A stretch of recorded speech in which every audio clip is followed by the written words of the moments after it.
All right, so you want to get your heart pumping in a way that, well, actually helps your heart, huh? This time on the deep dive, we're strapping on the masks and testing out a theory. Could fencing be the unexpected key to healthy blood pressure? Fencing, like with swords? Precisely. We've got this article here by Thomas. He's a veteran fencer, and according to him, there's a lot more to this sport than meets the eye.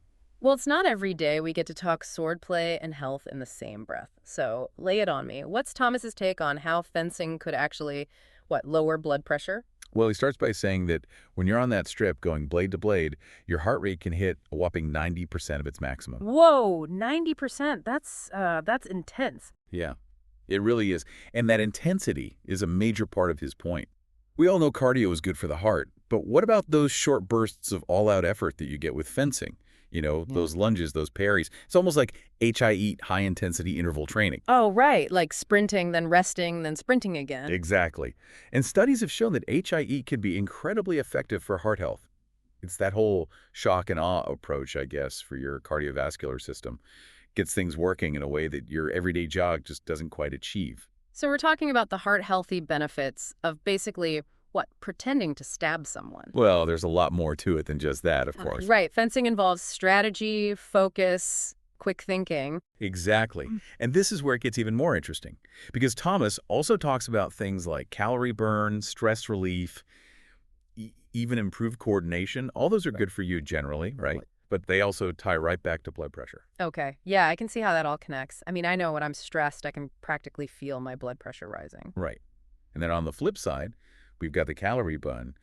Being overweight is a major risk factor for high blood pressure. So Yeah. shedding some pounds through fencing, well, that's a win-win. And what about the coordination piece? How does that fit into the puzzle? Believe it or not, better coordination actually requires your nervous system and your circulatory system to work together more efficiently. And that improved communication. It actually helps regulate your blood pressure.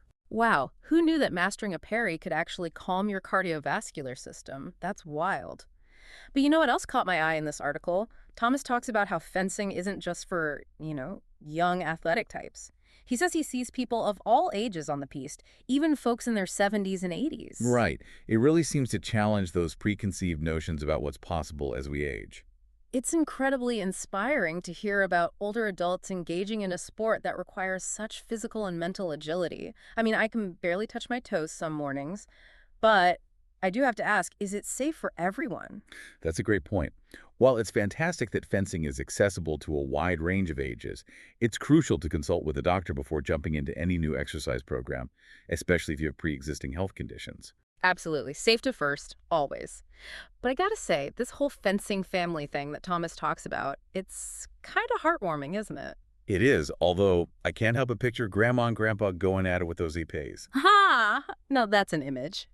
But in all seriousness, finding an activity you genuinely enjoy, maybe even one you can share with loved ones, that's a powerful motivator to stay active, wouldn't you say? Absolutely, and isn't that what it's all about? The joy of movement, the thrill of competition, the sense of community.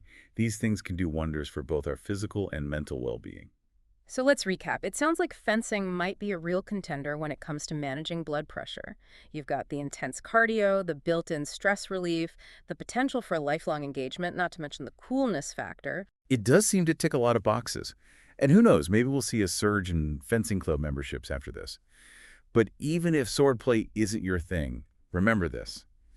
Finding activities that make you feel energized, engaged, and connected, those are the real keys to a healthier, happier you.